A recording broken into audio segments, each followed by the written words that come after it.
What limits the proliferation of isotopes within atoms? All right, that is the question for today. That's number 68 on the list of the 144 fractal faculties of the Tree of Life. If you'd like to get a free copy of kind of an annotated list of all of the 144 fractal faculties, just so you have it all in one place and you are able to refer to it as you listen to these videos and watch these videos, just click the link in the description. I'll send that out to you for free.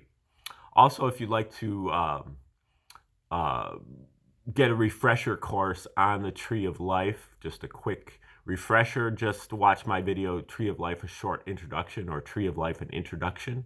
And that should get you up to speed enough to be able to follow along with these videos. Now, today, we're looking at number 68 on the list. And just recall that the Tree of Life is a map of our consciousness. And each one of these circles or spheres, 10 of them, along with the abyss here and the 0 above the tree, so a total of 12, are our faculties of consciousness, or our abilities of consciousness, or capabilities of a consciousness. So each one of these represents kind of a different level of consciousness that we can access. And so today we're looking primarily at the 5th sphere. The 5th sphere corresponds to our faculty or sense of justice, our sense of fairness, of right and wrong. And this is really encapsulated in the idea of karma. You can think of it as the enforcement of the natural law. So this is how the natural law gets enforced through karma. You can think of it as a mirror here at the 5th sphere, where we, as free will actors, are placed at the 6th sphere. We are acting, and we get reaction. And for every action, there's an equal and opposite reaction. As you sow, so shall you reap. And what comes around goes around. This is the idea of karma, that what happens to us precipitates as the result of what we have put out there. And so generally karma pays us back according to violence, waste, and violation. So if you act violently, you will get some kind of violence in return. If you act wastefully, you will get some kind of waste in return. And instead of pouting about it and saying that you're the victim and that you have bad luck, eventually, after enough of repeating of this, you will recognize that you are creating your own reality. And so if you can clean up your own behavior and eliminate or minimize the amount of waste and violence and violation that you're putting out there, then you will not create the karma that will bring it back to you. Now, this is only true if you have kind of leveled up your residual karma, which has to do with past lives.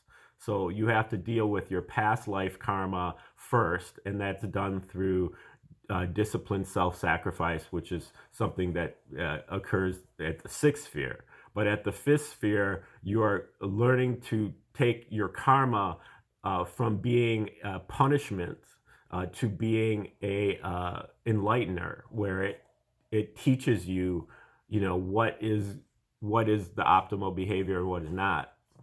Okay, so that's the 5th sphere. Now, when we want to fractalize the tree to get to the 144 fractal faculties, what we're really doing is we take the whole tree, all 12 aspects or faculties of the tree, and we shrink them down to the size of just one of the aspects. So we apply the whole tree here on the 5th sphere in this case to the 5th sphere. So we break down the 5th sphere to the mini 10th sphere, mini 9th sphere, mini 8th sphere, or a fractal 10th sphere, 9th sphere, 8th sphere, and so on.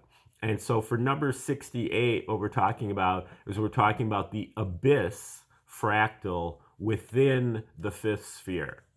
So this abyss generally has to do with our psychic powers, psychic heat and psychic receptivity. But in general, when the abyss, and this has to do with magnetic charges. But in general, when we're talking about a fractal of the abyss, we're generally talking about electric charges. So electric charges are when the abyss is the fractal, and magnetic charges are when the abyss is the major, the first aspect instead of the second. Okay, so that's kind of what we're talking about, is electric charges within within the fifth sphere. Stage number 68 is called b-radioactivity. Stage number 68 is about the behavior of isotopes of an atom that are out of balance. Isotopes, the variations within atoms, comes from charged electron neutrinos, which is a notation of 1/2, 1/2, and -1.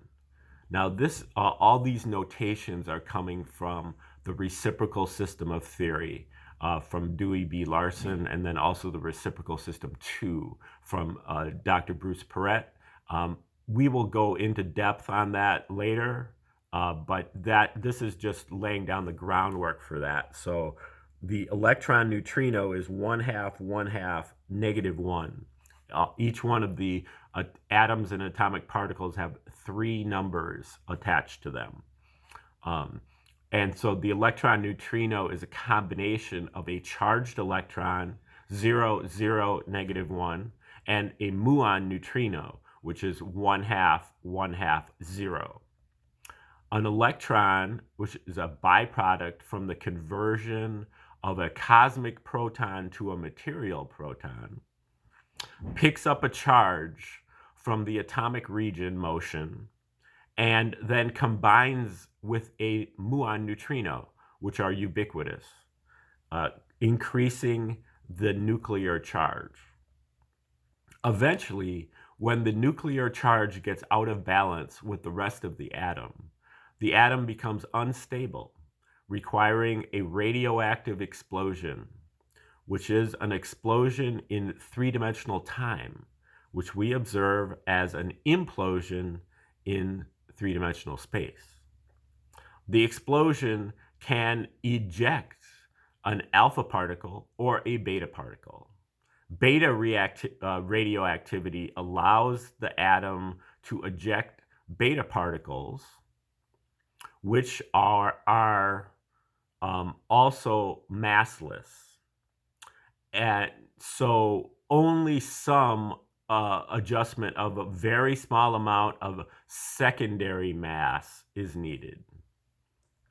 To understand B radioactivity, we must distinguish between rotational and vibrational mass in the atom. The rotational mass is stable, but the vibrational mass is the one that is subject to decay and must stay in balance with the rotational mass. Beta radioactivity is visualized as a polar jet, filaments shooting out from the center of the atom, whereas alpha decay would be emitted like a ring. So the alpha decay comes outward like a ring, and the beta decay comes up like a polar jet. But since the atom is rotating and twisting constantly, it probably appears more like a spherical distribution. After the explosion ejecting the charge, if the atom is still outside the stability zone, the radioactive process is then repeated. And even if the explosion puts the atom back into the stability zone, the atom is still intact. So it will continue to aggregate until it is unstable again, requiring another explosion. So, unbeknownst to legacy science, the normal mainstream, eighth sphere science. The radioactive atom is exploding over and over again in three-dimensional time. And the so-called half-life of radioactive atoms is due to an atom throwing the motion of the charge outward and then running into it again and again and again. Beta decay can be also a byproduct of alpha decay, because alpha decay can stabilize the rotational mass of the atom, but destabilize the vibrational mass of the atom, thereby requiring one or more beta explosions. Okay, that is the abyss fractal of the fifth sphere, beta radioactivity, or B radioactivity, as opposed to A radioactivity, which is actually number 80 on the list. So yeah, I'm sure that most of you didn't get a whole lot out of that. We'll go into it further. We're just trying to lay the groundwork right here. What we need a little bit more of here for some of these abyss fractals is we need, we have kind of the physical description of what's going on, but what does that correspond to in terms of mental, spiritual, emotional, correspondences? And so that's something that has to be worked out. Now, some of that work has been done, but a lot more of it needs to be done.